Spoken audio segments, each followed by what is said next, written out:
अब आगे बढ़ते हुए बात करते हैं दोपहर की नंबर 1 डिबेट की।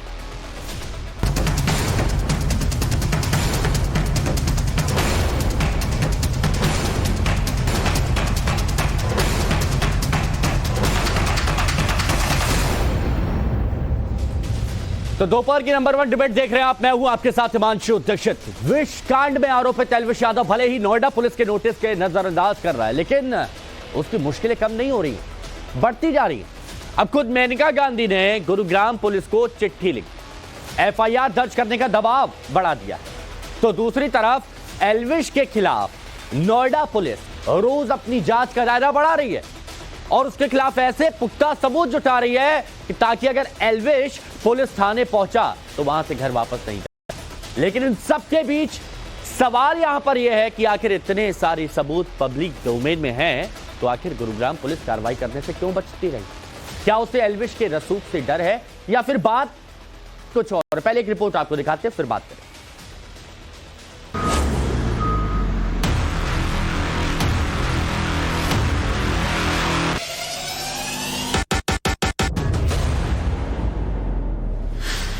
एल्विश का खुल गया सबसे बड़ा राज, राजदार राहुल का सबसे बड़ा कबूलनामा। एल्विश ने ही मंगवाए थे खतरनाक साथ। राहुल का बयान, एल्विश होगा गिरफ्तार। एक बार की पूछताछ के बाद एल्विश लगातार पुलिस की पहुंच से दूर है। दूसरी बार नोटिस देने पर भी हाजिर नहीं हुआ। ऐसे में पुलिस इस बार नोटिस देने से पहले एल्विश के खिलाफ हर पुख्ता सबूत जुटा लेना चाहती है। यही कारण है कि वो अब न सिर्फ टेक्निकल एविडेंस जुटा रही है, बल्कि आरोपियों के बयान भी दर्ज कर रही है। ऐसे में पुलिस को एक बड़ी सफलता मिली।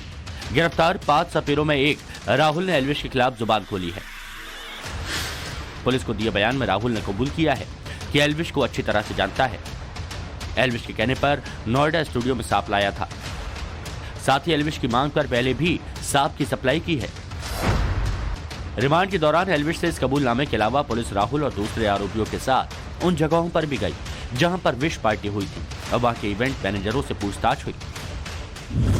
नोएडा पुलिस को राहुल ने बताया कि जो पार्टी के ऑर्गेनाइजर होते थे वो राहुल और उसके साथी सपेरों से कम पैसों में इन जहर को लेते थे, लेकिन पार्टी होस्ट को बड़ी कीमत में जहर की सप्लाई करते थे। और ऐसे ही इलाका छतरपुर है दिल्ली का, जहां पे वो इस तरीके की पार्टी किया करता था। और पुलिस राहुल को लेके छतरपुर के फार्म में भी आई थी। अब पुलिस के सामने चुनौती है कि एल्विश को दोबारा पूछताछ में लाया जाए और एल्विश और राहुल के आमने सामने बिठा के पूछताछ। इस बीच पीपल्स फॉर एनिमल के प्रमुख और सांसद मेनका गांधी ने एल्विश के खिलाफ सख्त कार्रवाई के लिए गुरुग्राम पुलिस कमिश्नर को चिट्ठी लिखी। गुरुग्राम पुलिस पर पहले ही एल्विश के खिलाफ नरम रुख अपनाने के आरोप लगते रहे हैं। लिहाजा मेनका ने अपनी चिट्ठी में लिखा है, आरोपी के खिलाफ सख्त धाराओं में एफआईआर दर्ज की जाए, क्योंकि आरोपी एल्विश ने प्रतिबंधित जानवरों सांप के साथ वीडियो बनाए, मनोरंजन और फेमस होने के लिए सांपों का इस्तेमाल किया है, जबकि संरक्षित सांपों के साथ वीडियो बनाना गैर कानूनी है और इस वीडियो से समाज को गलत संदेश जाएगा। नोएडा पुलिस को अब जब्त किए गए 20 मिलीलीटर जहर की जयपुर लैब से आने वाली रिपोर्ट का इंतजार है और अगर लैब रिपोर्ट में इस बात की पुष्टि हो गई कि वो कोबरा का जहर है तो एल्विश के खिलाफ पुख्ता सबूत होगा, जिसके बाद पुलिस के पास इतने पुख्ता सबूत हो जाएंगे जिनके आधार पर पुलिस एल्विश को गिरफ्तार तक कर सकती है। और शायद यही कारण है कि एल्विश अब पुलिस का सामना करने से लगातार बच रहा है। ब्यूरो रिपोर्ट, टाइम्स नाउ अब भारत। विजय, मेहमानों से आप आएंगे, इस मुद्दे पर बात करेंगे, लेकिन उससे पहले एक बड़ी खबर आ रही है, वो भी आपको बता देते हैं। एल्विश यादव मामले में एक बड़ा खुलासा हुआ है। विष कांड में गिरफ्तार राहुल की डायरी अब एल्विश की मुश्किलें और बढ़ा सकती है। वैसे भी मुश्किल में एल्विश, अब उसकी मुश्किलें और बढ़ा सकती है डायरी जब खुलेगी तो। नोएडा पुलिस के हाथ में आरोपित राहुल की डायरी लगी है और राहुल की डायरी में विष कांड के कई राज छुपे हुए हैं। डायरी में कई पार्टी की डिटेल्स हैं, आयोजकों के नाम हैं। नोएडा पुलिस की 2 टीम डायरी की जांच कर रही हैं और पुलिस की एक टीम डायरी में मौजूद नामों से भी संपर्क कर रही है। सीधे मोहित का रुख कर लेते हैं, हमारे सहयोगी हमारे साथ में बने हुए अनुज हमारे साथ में जुड़े हुए हैं। अनुज, जरा बताइए इस वक्त इस डायरी की कितनी अहमियत है और जब डायरी के पन्ने खुलेंगे तो और क्या क्या राज खुलेगा? जी बिल्कुल, ये डायरी बेहद अहम कड़ी है इस पूरे मामले की, क्योंकि इस डायरी में बाकायदा राहुल ने उन तमाम पार्टियों का जिक्र किया, आयोजकों के नाम का जिक्र किया है जिनके पास वो पार्टी के लिए जाता था, सांपों को लेकर जाता था। इतना ही नहीं, इस डायरी में बाकायदा हिसाब किताब भी लिखा है कि किस पार्टी से कितना पैसा लिया गया, कितना पैसा में बात तय हुई थी और बाकी जिन लोगों को हायर किया गया उनको कितना कितना पैसा दिया गया। तो निश्चित तौर पर ये डायरी जो है वो बेहद अहम कड़ी है। इस डायरी के जरिए पुलिस इस पूरे मामले की कड़ियां जोड़ने की कवायद करेगी और यही वजह है कि करीब 2 टीमें जो हैं वो इस पूरी डायरी को खंगाल रही हैं और जो नाम पुलिस के सामने आ रही हैं उनसे बाकायदा एक टीम जो है वो संपर्क साध रही है। इतना ही नहीं, नोएडा पुलिस का साफ तौर पे ये कहना है कि एल्विश यादव को लेकर कई ऐसी चीजें हैं जिसको वेरीफाई किया जा रहा है। टेक्निकल एविडेंस पुलिस के हाथ जो लगे हैं उनको एक तरीके से कहा जा सकता है कि एनालिसिस किया जा रहा है, उसकी जांच की जा रही है। तो निश्चित तौर पर ये डायरी जो कि नोएडा पुलिस के हाथ लगी है ये वो बेहद इस डायरी के राज खुलने का इंतजार बहुत से लोग कर रहे हैं। वो लोग जो एल्विश को टारगेट कर रहे हैं और वो लोग जो एल्विश को सपोर्ट कर रहे हैं। सोशल मीडिया की भी बात कर रहा हूं और तमाम जांच की भी बात यहां पर कर रहा हूं। अब जो मेहमान हमारे साथ जुड़े हुए हैं उनसे आपको रूबरू करा देते हैं। शुक्रिया अनुज आपका हमारे साथ जुड़ने के लिए। हमारे साथ में इस चर्चा में सूर्य कुमार मैथिल जी राजनीतिक विश्लेषक हैं, जुड़े हुए हैं। विक्रम सिंह जी पूर्व डीजीपी हैं उत्तर प्रदेश के।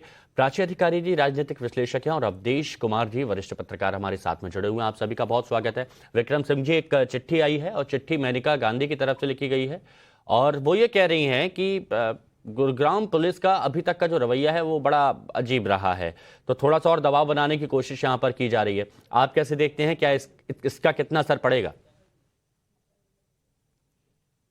जी, एनिमल राइट्स के बारे में बहुत ही सक्रिय और क्रियाशील, बल्कि मैं कहूँ देश की सर्वाधिक नामी एक्टिविस्ट रही हैं। सांसद तो खैर है ही, लेकिन उनके द्वारा ये पत्र लिखने का तात्पर्य ही यही है कि गुरुग्राम पुलिस का रुख ढुलमुल रहा है और एक उदार दृष्टिकोण रहा है। और इसके मद्देनजर ये चिट्ठी अगर गई है तो मैं समझता हूं कि पिछली त्रुटियों के ऊपर कम से कम अब सुधार कर ले, क्योंकि अब अगर इसमें इन्होंने कोई प्रमाद किया तो उसके बड़े दूरगामी नकारात्मक परिणाम उन अधिकारी कर्मचारियों के लिए होंगे जिन्होंने एल्विश यादव के लिए एक उदार दृष्टिकोण अपनाया था। अच्छा। ये कोई ऐसा छोटा मोटा प्रकरण नहीं है। ये वाइल्ड लाइफ प्रोटेक्शन एक्ट के अंतर्गत उनका दुरुपयोग करना, नशे की पार्टीज करना, और नशे की पार्टीज के साथ साथ मैं तो चाहूंगा कि एनडीपीएस एक्ट के अंतर्गत भी इसमें कार्रवाई हो, क्योंकि उसकी परिधि में ही आता है। रेव पार्टीज के अंतर्गत जो नाजायज काम हुए उसके ऊपर भी कार्रवाई हो। और राहुल के बयान के बाद तो कोई शक व शुबा रहा ही नहीं, और 3 नोटिस के बाद अगर एल्विश नहीं आते हैं तो उनके ऊपर 50,000 का इनाम की घोषणा करके उनकी गिरफ्तारी, पलायक अपराधी और भगोड़ा जिसको कहते हैं, वो कार्रवाई पूरी हो जानी चाहिए। अच्छा, और नोएडा पुलिस के बारे में आप क्या कहेंगे जो तीसरा नोटिस जारी करने की तैयारी यहाँ पर कर चुकी है? मैं समझता हूं तीसरी नोटिस का कोई औचित्य नहीं है। 2 नोटिस के बाद इनाम की घोषणा और पलायित अपराधी फोटो जगह जगह लग जानी चाहिए, छापे डाल करके इनको होना चाहिए गिरफ्तार। ये ऐसा नहीं कि 6-6 अनुस्मारक दिए जाएं और 12-12 रिमाइंडर दिए जाएं। 2 के बाद तीसरे रिमाइंडर का कोई औचित्य नहीं है। प्राची अधिकारी क्या कहेंगे? अब तो राहुल भी कह रहा है कि एल्विश से उसकी मुलाकात हुई थी, हालांकि तीसरे पर्सन के जरिए मुलाकात हुई थी। अहम गवाही अभी तो पता चलना बाकी है कि वाकई में क्या राहुल सच बोल रहा है या किसी षड्यंत्र के थ्रू उन्हें फंसाया जा रहा है। ये पूरा देखना होगा, क्योंकि अगर ये हो रहा है तो उसमें कोई एल्विस अकेले तो होंगे नहीं। और क्या भरोसा है कि राहुल का जो शब्द है वो कोई सोने की स्मारक पे लिखा हुआ शब्द है?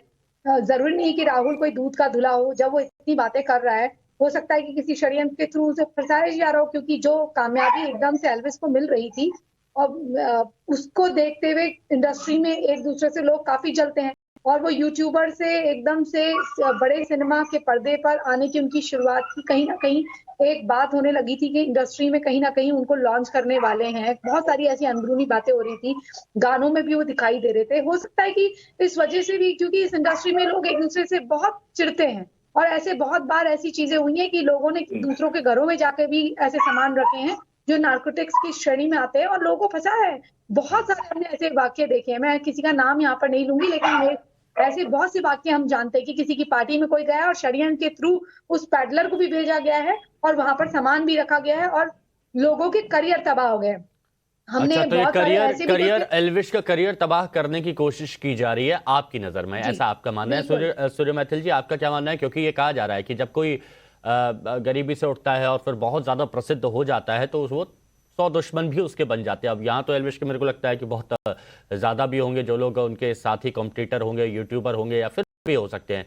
क्या आपको भी इसमें ऐसा लगता है कि कोई साजिश रची जा रही है या फिर बहुत ज्यादा रियायत भी दी जा रही है? धन्यवाद हिमांशु भाई। पहले तो आपको, आपके सभी दर्शकों को, पूरे देश को भारत माता की जय, वंदे मातरम। अभी प्राची अधिकारी जी ने कहा कि वो गरीबी से ऊपर उठ के नेम और फेम कमा रहे थे, सफल हो रहे थे, इस वजह से उनके दुश्मन है। मैं आपसे सहमत हूं कि ऐसा होता है, लेकिन प्राची जी, आपको मैं याद दिलाना चाहता हूं कि भारत को ओलंपिक मेडल दिलवाने वाले सुशील कुमार को जब सफलताएं हाथ लगी थी तो उनका दिमाग सर चढ़ गया और उसके बाद उन्होंने एक अपराध किया, एक हत्या की, जिसके कारण वो आज जेल में है। तो किसी को सफलता मिल जाए तो इसका अर्थ ये नहीं होता कि वो दूध का धुला ही होगा। आप ये मानिए, आपने कहा कि ये ड्रग्स, सुन लीजिए, मैं आपके बीच में नहीं बोला प्राची जी, सुन लीजिए, पहले शांति से सुनिए। आपने कहा कि बहुत सारे सिस्टम देखे गए, ड्रग पैडलर जो है वो कैरियर खत्म कर देते। अरे सुन लिया करो प्राची जी, इतना बौखलाहट अच्छी नहीं होती भाई। सुनो, आप एक राष्ट्रीय चैनल पर बैठी हुई हो, समझने की कोशिश करो। यहाँ पर आपको इलाज की पुलिस ने रिकवरी की थी, वो 4 बार उन्होंने घात लगाई, उन्होंने अभियान चलाया बहुत दिनों से। सूर्या जी, सूर्या जी, सूर्या जी, एक मिनट सुनिए, सूर्या जी सुनिए, एक बात सुनिए। देखिए, बहुत अच्छा लगेगा अगर शांति से बात करें। देखिए, हमारे साथ में इतने बड़े बड़े लोग, सभी लोग जुड़े हुए हैं। अवधेश जी भी हमारे साथ में, विक्रम जी भी हैं, आप भी हैं, प्राची भी है, यही तो आराम से ना। बीच में नहीं बोला। प्राची का ये कहना है कि उन्होंने ये नहीं कहा है कि जैसा कि आप कह रहे हैं सीधे उनका नाम लेकर ऐसा हो रहा है, वो ये कह रही है। आप अपनी बात रखिए। लेकिन देखिए हिमांशु जी, मैंने कानून से पढ़कर कोई है, कानून से पढ़कर कोई आप सुन लीजिए ना। हाँ। प्राची जी, आपको जानकारी होनी चाहिए इस विषय की, इस विषय की आपको जानकारी होनी चाहिए कि नोएडा पुलिस लगातार इस विषय को एक एक करके बोल लीजिए, शोध करता है। सुन लीजिए, अरे आप बीच में बोले जा रही है, सुनने की भी हिम्मत रखिए प्राची जी, सुनने की हिम्मत रखिए। हर चीज के लिए काम करती हूँ, सामाजिक कार्यकर्ता भी हूँ। प्राची जी थोड़ा सा रुकिए और आप भी सूर्या जी अपनी बात रखिए। हाँ जी, देखिए, तो मैं ये बताना चाहता हूं मेरी बहन को कि मेरी बहन, ये जो रिकवरी हुई थी ना 9 सांपों की, जिसमें से 5 कोबरा थे, इसके लिए नोएडा पुलिस बहुत दिनों से घात लगाई हुई थी, बहुत दिनों से अभियान चला रखा था। और एक जिसे कहते हैं झूठी खरीदी के नाम पर इन लोगों को बुलाया गया और इनको रिकवर किया गया जिस बैंक्वेट हॉल के सामने से। तो आप ये मत कहिए कि ड्रग पैडलर्स की तरह यहाँ पे भी कुछ दूसरा एल्विस कैसे इन्वॉल्व हुआ? आप नोएडा पुलिस के ऊपर एक बहुत बड़ा क्वेश्चन मार्क लगा रही है। सूर्या जी, एक वाजिब सा सवाल है प्राची का, एक वाजिब सा सवाल है। तो एल्विश कैसे इन्वॉल्व हुआ इसमें? मैं वही बता, खाली नाम लेने से, मैं आपका नाम ले दूं, मैं प्रधानमंत्री मोदी का नाम ले दूं। आपका सवाल देखिए, मैंने पहुंचा दिया ना प्राची, अब जवाब दे लेते हैं। जी, धन्यवाद। देखिए, वहां पर राहुल नाम का जो सपेरा है, जो कि मेन इसके अंदर एक्यूज में से एक है, वो राहुल ने सबसे पहले बताया कि वो काम किसके लिए करता है, वो एल्विश के लिए करता है। एल्विश बड़ी बड़ी पार्टियां ऑर्गेनाइज करते हैं, वहां ऑर्गेनाइजर्स के और इस सपेरे के बीच में अपना एक मीडिएटर के रूप में कार्य करते हैं, विष मंगाते हैं और विष को आगे सप्लाई करते हैं, जिसे कहते हैं कमीशन खोरी। तो अब ये जो विष की कमीशन खोरी का यदि वो काम करते हैं, अगर कोई भी अपराधी किसी दूसरे व्यक्ति का नाम लेता है तो ये पुलिस विवेचना का एक पार्ट हो जाता है कि क्या उसका संबंध है कि नहीं है। और मेरी बहन, आप ये कह रही है ना कि एल्विश कैसे इस अपराधी बन गया, तो अभी पुलिस ने अपराधी माना कहाँ? अगर पुलिस ने अपराधी माना होता तो उस दिन उनको बुलाया था, उनको वापस ही नहीं जाने देती। लेकिन अब एल्विश अपराधी बनते जा रहे हैं क्योंकि वो लगातार नोटिस का जवाब नहीं दे रहे हैं, लगातार वो पुलिस के सामने प्रस्तुत नहीं हो रहे हैं। ठीक है, ये आपकी बात हो गई, लेकिन अवधेश जी वो लिबर्टी वो गलत प्रयोग कर रहे हैं। हाँ, अवधेश जी, आपका अनुभव यहाँ पर क्या कहता है? क्या हर कोई एल्विश को घेरने में लगा हुआ है? चलिए ठीक है, वाइल्ड लाइफ एक्ट के तहत जो भी मामले आते हैं वो होना चाहिए, कानूनी कार्रवाई जो भी होना चाहिए, अगर सबूत सामने मिलते हैं तो उस पर भी कार्रवाई होना चाहिए। लेकिन कुछ लोग, या फिर ये कह सकते हैं कि एल्विश की जो फैन आर्मी है, वो सोशल मीडिया से लेकर हर प्लेटफॉर्म पर ही लड़ाई लड़ रहे हैं कि एल्विश को फंसाया जा रहा है क्योंकि शोहरत की बुलंदियों पर पहुंची है। देखिए, सोशल मीडिया की लड़ाई से और बाकी बातों से हम इस विषय को बहुत छोटा कर देंगे। ये विषय एल्विस यादव का नाम आ गया इसलिए हम उसकी बात कर रहे हैं, लेकिन इससे पता चलता है कि भारत के नौजवानों को अलग अलग राज्यों में किस किस प्रकार से मादक द्रव्यों की लत लगाकर देश को नष्ट करने के षड्यंत्र रचे जा रहे हैं। और ये केवल एक व्यक्ति का काम नहीं हो सकता है। हमने पंजाब की हालत देखी है, उत्तर प्रदेश में कई ड्रग्स पकड़े गए हैं, बिहार में पकड़े जा रहे हैं जगह जगह से, उसमें देश और विदेश की शक्तियां सक्रिय हैं। अब इससे यह पता चल रहा है कि एक पार्टी में अगर सांपों का जहर लोगों को मादक द्रव्यों के लिए दिया जा रहा है तो केवल एक जगह की बात तो होगी नहीं। एक एल्विस यादव और या एक राहुल समूचे हरियाणा और उत्तर प्रदेश में तो दे नहीं रहा होगा। तो इसका मतलब यह है कि इस प्रकार की रेप पार्टियां जगह जगह हो रही है और ये भारत के अलग अलग राज्यों के पुलिस प्रशासन के व्यवहार पर बहुत बड़ा प्रश्न चिन्ह है। पुलिस किसी की एक डायरी लेकर के खबर लीक करा रही है। पुलिस के रहते हुए नोएडा जैसी जगह में इस प्रकार की पार्टियां कैसे हो रही थी? मेनका गांधी का एक इशू हो रहा है हमारे देश में केंद्रीय स्तर पर, यहां तक कि एनआईए ने भी मादक द्रव्यों का केस अपने हाथों में लिया है। अलग अलग केंद्रीय और राज्य की एजेंसियां हैं, लेकिन हमारे देश के नौजवानों को अगर मादक क्यों हाथ उठा रहे हैं सूर्या मैत्री हर चीजों में? जरा सुनिए ध्यान से। देश के नौजवानों को अगर सांपों के जहर तक को देकर के उनको नशेड़ी बनाया जा रहा है तो एक बड़ा इशू है। इसको केवल एल्विस यादव तक न सिमटा जाए। एल्विस यादव दोषी है, उनको पुलिस पकड़े, सजा दे, जो अलग पे विषय है। लेकिन यह विषय ऐसा है जिसमें राज्यों की पुलिस को कोऑर्डिनेट करके, केंद्र को कोऑर्डिनेट करके, और जहां जहां भी उत्तर प्रदेश और हरियाणा के अलावा भी इस प्रकार के केस उसको सामने लाया जाए, क्योंकि ये देश के भविष्य का विषय है। संपूर्ण दुनिया यह मानती है कि भारत नौजवानों का देश है, उसमें महाशक्ति बनने की संभावना है। और हमारे देश के नौजवान अगर इस जगह रेप पार्टियों में नशे की गिरफ्त में आ रहे हैं तो फिर इसके खिलाफ बड़ी लंबी लड़ाई लड़नी होगी। ये कोई छोटा विषय नहीं है। मैं एल्विस यादव को ना तो बरी कर रहा हूं ना उसको दोषी साबित कर रहा हूं, हाँ। लेकिन इसके पीछे अगर ऐसा हो रहा है तो बहुत बड़े गैंग और गिरोह का हो सकता है राष्ट्रव्यापी भूमिका भी हो। बहुत बहुत बढ़िया बात कही विक्रम जी। आप भी अच्छे से जानते हैं कि अगर किसी देश को तरक्की से रोकना है तो उसकी युवा पीढ़ी को भटका दो, और युवा पीढ़ी को भटकाने की कोशिश आप देखिए कि कैसे कैसे मादक पदार्थ या फिर कैसे कैसे ड्रग्स आ गए हैं। अब तो ये सांप के जहर की बात आ गई है।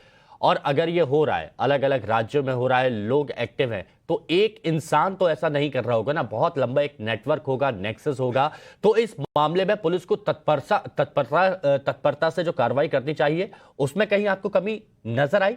अगर ऐसा है तो तुरंत बुलाइए ना कि भाई आप इतनी हिलावाली नहीं कर सकते, आइए जवाब दीजिए, जो भी है आपको नोटिस दिया जा रहा है पुलिस के सामने आइए, क्लियर करिए, हमें इस मामले को खत्म करना है। हिमांशु जी, अवधेश जी की बातों को आगे बढ़ाते हुए, ये कोई सामान्य अपराध नहीं है कि साइकिल चोरी या जेब कटी का, ये संगठित अपराध है। इसलिए बहुत ही एक बड़ा गिरोह है जिसका संचालन, नेतृत्व कोई भी राष्ट्र विरोधी तत्व कर सकता है या कोई माफिया कर सकता है, और माफिया की गतिविधि तो यही है। पुलिस की बात में मैं कहना चाहूंगा, या तो कर्तव्य के प्रति उदासीनता या नालायकी या मिली भगत या दोनों। अब किसी भी कारण से अगर पुलिस की नाक में नीचे ये हो रहा है तो सबसे पहले मेरा परामर्श उस पुलिस कमिश्नर को होगा, चाहे गुड़गांव हो या नोएडा हो, उस थानाध्यक्ष को और उस एसीपी को पहले निलंबित कर दें। क्योंकि अगर आपकी नाक के नीचे कोई इस तरीके का नंगा नाच तांडव हो रहा है मादक पदार्थों के सेवन का, तो यह तो मिली भगत है या भ्रष्टाचार है अथवा दोनों है, और कोई नहीं है।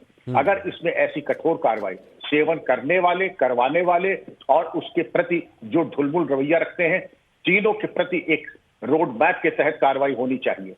और एनडीपीएस एक्ट में इसका प्राविधान भी है, करवाने वाले, कर सेवन करने वाले और जो उसमें एक प्रति एक सहयोग करते हैं उनके लिए भी 120B आईपीसी के अंतर्गत कार्रवाई होनी चाहिए। हिमांशु जी, हमने इसमें ढुलमुल रवैया अपनाया, जैसा कि अब तक दिखाई पड़ रहा है कि कोई ठोस कार्रवाई इतने दिन का ना होना, जबकि तीसरी नोटिस अगर दी जा रही है, मैं तो फिर कहूंगा 2 के बाद तीसरी नोटिस नहीं, फिर गिरफ्तारी वारंट इशू। एक्जैक्टली, बहुत मेरे को इतनी अच्छी बात लगी जो अवधेश जी ने कही और जो आपने कही कि यहां पर अगर पुलिस अधिकारी सुन रहे हैं तो इसको गंभीरता से लीजिए, क्योंकि ये साख का सवाल है, ये युवाओं का सवाल है, देश के भविष्य का सवाल है। अच्छा प्राची, अब मेरे को एक बात बताइएगा, आप ये मानती हैं कि सांप के जहर का नशा हो रहा था और जो हमारी युवा पीढ़ी है उस पर ये बहुत बड़ा असर डालता है, ये मानती है, हाँ या ना? बिल्कुल, देखिए रेप पार्टीज बिना आप ये भी मानती हैं कि एल्विश जो यूथ हैं, ज्यादातर युवा हैं वो उनको आइडल मानते हैं, एल्विश को फॉलो करते हैं। तो यहाँ पर आपको ये लगता नहीं है कि जब इतना गंभीर मामला हो, युवाओं के भविष्य से जुड़ा मामला हो, देश के भविष्य से जुड़ा मामला हो, नशे की बात यहाँ पर आ रही है, तो एल्विश को एक मिसाल पेश करनी चाहिए, सारे युवाओं को ये बताना चाहिए कि मेरा इसमें नाम जो आ रहा है वो झूठा नाम आ रहा है और पुलिस के सामने मैं कोऑपरेट करता हूं, मैं बात करता हूं, जिस राहुल ने मेरा नाम लिया है आमने सामने बैठ के बात करता हूं, देखता हूं कि कहां पर गलत है, कौन सही है, कौन क्या है, सब दूध का दूध पानी का पानी हो जाएगा। ये यूथ के सामने मिसाल पेश नहीं करनी थी एल्विश को? बिल्कुल, देखिए मैंने तो पहले भी कहा था कि एल्विस को एक नजीर कायम करनी चाहिए और दूसरों की जो उसके सलाहकार उसे सलाह दे रहे हैं कि वीडियो बना के बात करो, वीडियो बनाने के बजाय उसे सामने आके सरेंडर, उसका पता नहीं कौन एडवोकेट है, उसको क्या सलाह दे रहा है। एज अ लॉ स्टूडेंट मैं तो यही बताऊंगी कि उसको आना चाहिए, उसके एडवोकेट के साथ आना चाहिए, वहां पर बैठ के बात करनी चाहिए, पूरी अपनी बात रखनी चाहिए। अगर कोई उनको रखना भी चाहता है, उनसे बातचीत करना भी चाहता है आगे पूछताछ के लिए, पूरा कॉपरेट करते हुए, उनको कोई खा तो जाएगा नहीं, पूरा कॉपरेट करना चाहिए। उनको कानून के प्रति डर ना दिखा के उनको कानून के प्रति सहयोग अपना और सबसे बड़ी बात, यूथ के सामने एक एग्जाम्पल सेट करना चाहिए कि जितने भी मेरे फॉलोअर्स हैं, मैं अपने फॉलोअर्स को ये बताना चाहता हूं कि अगर मेरा गलत नाम कहीं पर इस्तेमाल किया जा रहा है तो मैं खुद से इनिशिएट करके पुलिस के सामने जा रहा हूं। बिल्कुल, उनका जो नाम आया, देखिए नाम तो अभी कोई मेरा भी ले सकता है, तो अगर उसका खंडन करना या उसके अपना पक्ष रखना, ये तो हमारे हाथ में होता है कि नहीं हमने ये नहीं किया है, और आगे चल के उसे प्रूफ करना या उसको ये दिखाना कि देखिए अगर मैंने नहीं करा है तो हाथ कंगन को आरसी क्या, पढ़े लिखे को फारसी क्या, अगर नहीं करा है तो कोई जबरदस्ती साक्ष्य नहीं ला सकता। अगर फंसाने का कोई काम कर रहा है, ये इंडस्ट्री में संगठित अपराध ऐसे होते हैं, लोगों का करियर तबाह करते हैं कि मैंने किसी को बुलाया अपने घर में और तुरंत उसने 4-5 MDMA मेरे बाथरूम में बिखेर दी या कुछ कोकीन रख दिया, कुछ रख दिया, ये होता है, मैं ये मान सकती हूँ। तो ऐसे में लोग बहुत सतर्कता अपनाते हैं और लोग पहले से बता के रखते हैं हम पार्टी कर रहे हैं और ये हो रहा है। लेकिन ये सूर्या जी मैं आ रहा हूं, लेकिन एक बार अवधेश जी की बात हो जाए। सूर्या जी इसके बाद हिमांशु ऐसा है कि अगर हम ये मान लें कि केवल एल्विस यादव के विरुद्ध षड्यंत्र हुआ, पार्टी उसको षड्यंत्र में फंसाने के लिए पार्टी की गई, एक आदमी पुलिस में भेजा गया कि तुम अरेस्ट हो जाओ और उसका नाम ले लो, तो ऐसा नॉर्मली होता नहीं है। हो सकता है उसका नाम गलत सही लिया गया हो, लेकिन ऐसे किसी का नाम नहीं लिया जा सकता है। अगर नाम लिया गया है तो यह पुलिस की जिम्मेवारी है, एल्विस यादव उसके साथियों की जिम्मेवारी है। ऐसा एक आदमी कोई नाम ले सकता है, मैं मान लूं, लेकिन वो व्यक्ति पकड़ा गया है, उसके पास से 20 निकले हैं, उसका पकड़े जा रहे हैं, तो इस केस को बिल्कुल आप बेसलेस नहीं साबित कर सकते। लेकिन मैं फिर कह रहा हूँ कि ये केस को केवल एल्विस यादव पर केंद्रित नहीं मानना चाहिए। एल्विस यादव का एक पहलू हो सकता है, यह एक बड़ा केस है, बगैर पुलिस के मिली भगत के, बगैर पुलिस प्रशासन के मिली भगत के इस प्रकार की पार्टियां और लोगों को मादक द्रव्य नहीं सप्लाई किए जा सकते हैं। ये बड़े षड्यंत्र का विषय है। नहीं, हम भी ये कह रहे हैं कि हम एल्विश पर फोकस नहीं कर रहे, एल्विश पर ये पूरा केंद्रित नहीं है, ये एक कड़ी है एल्विश, लेकिन एल्विश को यहां पर सामने आना चाहिए क्योंकि ये बात अलग तरह से भी है, क्योंकि बहुत से लोग फॉलो करते हैं, बहुत से लोग देखते हैं, सिस्टम हैंग करने की एल्विश बात करते हैं, लेकिन यहां पर बात सिस्टम पर भरोसे की है और एक बहुत गलत मैसेज जाएगा उनके फैंस, लाखों करोड़ों जितने भी उनके फैंस हैं। हाँ सूर्या जी, देखिए अभी मेरी बहन ने फिर दोबारा एक ही बात रिपीट की कि लोग ऐसे नकली आरोप में फंसा देते हैं, फर्जी आरोप में फंसा देते हैं। तो मैं बहुत ही स्पष्टता से कहना चाहता हूं मेरी बहन, इसके अंदर जो नाम है केवल नाम लेने से नाम नहीं आया है, इसके अंदर ऑडियो रिकॉर्डिंग रिकवर हुई थी जिसके अंदर ये सुना गया था कि हाँ भैया आपको नाम नंबर किसने दिया, एल्विस यादव भाई ने दिया। अच्छा एल्विस भाई ने दिया, उसके बाद जिन लोगों के पास में से ये साफ सुन लीजिए, आप हर किसी के बीच में बोल रही हैं, इतना प्राचीन भी हिम्मत रखिए, आपकी बात में किसी ने नहीं बोला, आप पहले सुनिए, इतनी बौखलाइए मत। आपको क्या परेशानी हो रही है, अगर सच सामने आ रहा है तो सुन लीजिए ना। देखिए वहां पर ऑडियो रिकॉर्डिंग की, उसके बाद जिन सपेरों के पास से वह साफ रिकवर हुए, उन्होंने बोला कि हमारा कनेक्शन एल्विस यादव के साथ बड़ा यूट्यूबर और छोटा अभी जो डायरी निकली है उस डायरी के अंदर बहुत सारी जानकारी है क्या हो रहा है, क्या हो रहा है, सुनिए ना, क्या हो रहा है ये किसी को पसंद नहीं आएगा, ये किसी को पसंद नहीं आएगा जो आप दोनों यहाँ पर करने की कोशिश कर रहे हैं। लेकिन प्राची, आप खान गैंग का यहाँ पर जिक्र कर रही हैं, आप खान गैंग को यहाँ पर ले आई हैं। आप समझिए, ये बात समझनी होगी कि अगर आपका कद बढ़ता है, सुनिए प्राची, ये बात समझनी होगी कि अगर किसी का कद बढ़ता है, कद के साथ जिम्मेदारियां भी बढ़ जाती हैं। साक्ष्य प्रूफ हुए, अभी मत करिए। सांप मिले, घर से नहीं मिले हैं, सांप कहीं और से मिले हैं, नाम लिया। अब आप दोनों अगर इसी तरह से कंटिन्यू करते रहेंगे तो मैं आप दोनों की बात दर्शकों तक नहीं पहुंचा पाऊंगा। अगर इसी तरह से कंटिन्यू करेंगे, किसी का कद बढ़ता है तो जिम्मेदारी भी बढ़ती है, रिस्पॉन्सिबिलिटी बढ़ती है, तो उसको भी ध्यान में रखना चाहिए। विक्रम जी कुछ कहना चाह रहे हैं, प्लीज सर।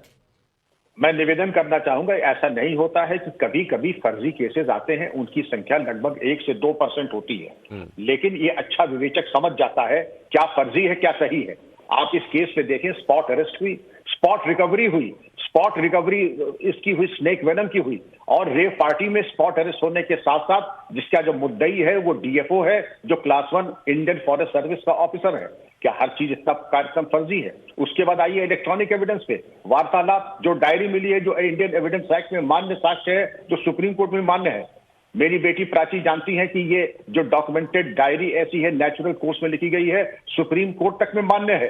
उसको झुठला देना, अभी कोई कह नहीं रहा दोषी है निर्दोष है, अभी विवेचना है, लेकिन जितना साक्ष्य मिला है, एक पूर्व विवेचक होने के नाते मैं कह सकता हूं कि इससे बाहर निकलना किसी भी आरोपी के लिए आसान नहीं होगा, अगर असंभव न हुआ तो। सूर्या जी। जी, तो मैं यही कहना चाहता हूं, जैसा कि डीजीपी साहब ने कहा कि उसके अंदर वॉइस नोट मिला, फिर जिनसे रिकवरी हुई उन्होंने नाम लिया, उसके बाद यह भी जानकारी मिली कि छतरपुर फार्म हाउस के अंदर इस प्रकार की पार्टियां ऑर्गेनाइज करते हैं, उसमें इन सांपों के जो विष को प्रोवाइड करता है सपेरा, और उन ऑर्गेनाइजर के बीच में एक कड़ी के रूप में एल्विश यादव भी है। तो ये सब बातें जो निकल के आ रही है उसकी विवेचना होनी चाहिए, और विवेचना हो रही है। अगर पुलिस ने दोषी माना होता है एल्विश यादव को तो त्वरित रूप से अरेस्ट कर लेती, लेकिन वो लगातार उनको नोटिस दे रहे हैं, उनको बुला रही है, आओ भैया ये सारे तथ्य आपके खिलाफ है, इनके बारे में जानकारी दो, सामने बैठ के बताओ, लेकिन वो भाग रहे हैं। और हिमांशु भाई, भागता वही है जो कि दोषी होता है। मैं आपको बता दूं, हाथ को आरसी क्या और पढ़े लिखे को फारसी क्या। नहीं, मैं दोषी जैसे शब्द का तो इस्तेमाल करना यहाँ पर सही नहीं है। देखिए, दोषी जैसे शब्द का इस्तेमाल करना यहाँ सही नहीं है, और हम लोग दोषी साबित कर भी नहीं सकते, वो कानून का काम है, वो न्यायपालिका का काम है। लेकिन अवधेश जी, जैसा कि आपने कहा और सूर्या जी भी बोल रहे हैं कि यहाँ एल्विश यादव एक कड़ी हो सकता है, लेकिन इस पूरे मामले में अगर हम ये कह दें कि एल्विश ही मुख्य भूमिका में है, एल्विश ही इसके पीछे है और एल्विश ही ये सब कुछ कर रहा है, तो ये भी कहीं ना कहीं कुछ ज्यादा हो जाएगा। उसको एक कड़ी के तौर पर लेना चाहिए और इस पूरी चेन को रोकना चाहिए, तोड़ना चाहिए। ये प्रायोरिटी होनी चाहिए पुलिस की अभी। देखिए, ऐसा है कि पुलिस की भूमिका अभी तक जो है, मतलब जैसा विक्रम सिंह जी ने कहा और मैंने भी कहा कि जब आपको विष बरामद है, सांप बरामद है, कोई कह रहा है, उसके अनुरूप पुलिस एक्टिव नहीं दिख रही है, जो पुलिस को उस रूप में दिखना चाहिए था। ये दोनों राज्यों की पुलिस पर एक प्रश्न चिन्ह है। अभी तक पुलिस की भूमिका ऐसे लग रही है जैसे कोई सामान्य मामला हो। मैं सॉरी आपको रोक रहा हूं, लेकिन ये चीज बहुत गंभीर विषय है, क्योंकि इतने वरिष्ठ अधिकारी जो विक्रम जी यहां पर हैं, आमतौर पर पुलिस की बात यहां पर करते हैं, लेकिन जब पुलिस पर सवाल उठ रहे हैं, इतने वरिष्ठ अधिकारी भी कहें कि ये बहुत गलत काम यहां पर किया गया है, जितनी तत्परता दिखानी चाहिए वो नहीं की गई है, तो अधिकारियों को भी सोचना होगा कि गलती तो उनसे हुई है। नहीं, देखिए, गलती का ये है, अगर मैं पूछ रहा हूँ, नोएडा और गुरुग्राम जैसे जगह में अगर इस ढंग से रेप पार्टियां हो रही है, तो पहला दोषी उसका कौन है? अपराध करने वाला दोषी है, और जिसके जिम्मे अपराध न होने की जिम्मेवारी है वो भी दोषी है। ये इसका ध्यान, ये देखिए कैसा, एक तो होता है राष्ट्रव्यापी गैंग, लेकिन उसको सीख करके छोटे छोटे गैंग भी एक्टिव रहते हैं। तो इस गैंग का कोई राज्यव्यापी राष्ट्रव्यापी समूह से संबंध है नहीं है, ये तो बाद में पता चलेगा, लेकिन इस समय तक पुलिस को इसके एविडेंस मिलने चाहिए थे, इतने दिनों में सामने आना चाहिए था। अब सबसे के कमेंट जरूर लेता हूं। प्राची, ये बताइए, क्या आप अपनी तरफ से ये संदेश एल्विश के फैंस इन सब तक पहुंचाना चाहेंगे कि एल्विश को आना चाहिए, खुल के कोऑपरेट करे, बात करे, जो भी है, कि भाई मेरा इसमें कोई लेना देना नहीं है, और ये रहे सबूत, मेरी तरफ से आप जो कहेंगे, जो भी सवाल पूछेंगे उसका जवाब देने को तैयार है। ये नहीं कि नोटिस मिल रहा है तो आज ये तबीयत खराब है, आज वहां है, आज यहां है।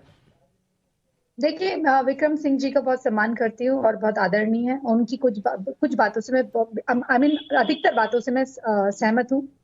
देखिए, इस समय एल्विस को एक नजीर, एक एग्जाम्पल पेश करना चाहिए और एल्विस को जो जितने भी लोग फॉलो करते हैं उनका दिल रखते हुए, उनका सम्मान रखते हुए सामने आना चाहिए। उनके एडवोकेट को उसको सही राय देते हुए सामने लाना चाहिए और जो बात होगी वो दूध का दूध, पानी का पानी हो जाएगा।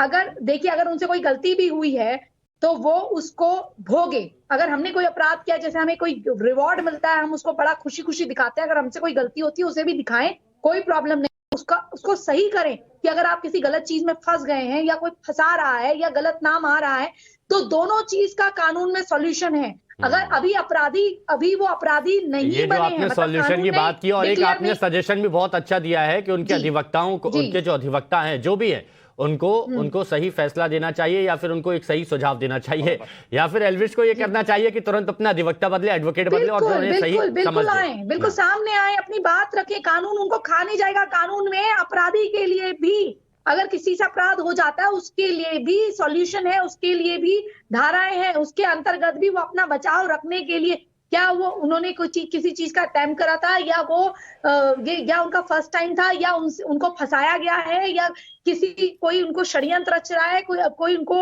अगर किसी ने गलत कर रहा है कोई, तो मानहानि का दावा कर सकते हैं। सूर्या जी, हरियाणा, उत्तर प्रदेश, 2 राज्य, यहाँ की सरकारों को भी इसमें थोड़ा सा और स्ट्रिक्ट रहना होगा, लगता है आपको? देखिए, धन्यवाद हिमांशु जी। देखिए, नहीं सूर्या जी, हाँ। देखिए हिमांशु जी, सरकारों को स्ट्रिक्ट रहना होगा और वो हो भी रही हैं।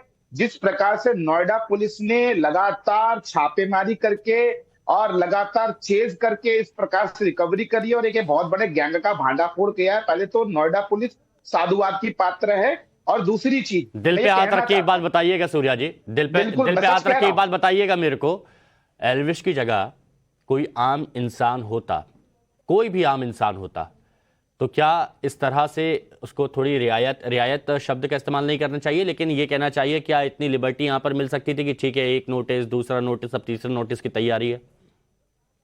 हिमांशु भाई, मैं आपको एक बात बहुत स्पष्टता से कहना चाहता हूं। यदि पुलिस के पास डायरेक्ट एविडेंस होते उस समय में जब ये केस खुला था तभी, तो वो त्वरित रूप से अरेस्ट कर लेती, जिस प्रकार राहुल और उसके साथियों को किया। लेकिन यहाँ पर जब सिस्टमैटिकली और कड़ी वाले तथ्य निकल के आ रहे हैं, तो विवेचना का विषय, लगातार विवेचना हो रही है। और ठीक है विक्रम जी, आपके सुझाव के बाद लोगों की जिस तरह से प्रतिक्रियाएं आ रही है, क्या लगता है कि पुलिस तुरंत 1-2 दिन में एक्शन ले सकती है? हिमांशु जी, ये ऐसा केस है जिसको सर्वोच्च प्राथमिकता मिलनी चाहिए थी। अब तक चार्जशीट की है, अंतिम रिपोर्ट लग जानी चाहिए थी, अब तक नहीं लगी। जहां जनता टकटकी लगा तो करके देख रही है। पुलिस के अधिकारी सर बहुत अच्छी बात की, वक्त की कमी है, ब्रेक लगाना होगा, लेकिन आपकी बात का सुझाव यहां पर पुलिस को जरूर समझना होगा और फैंस भी कहें भैया अपने एल्विस से कि भाई अपनी बात रखे, सामने आए और एक नजीर पेश करे, एक मिसाल पेश करे। बहुत बहुत शुक्रिया आप सभी का हमारे साथ जुड़ने के लिए, इस चर्चा में शामिल होने के लिए।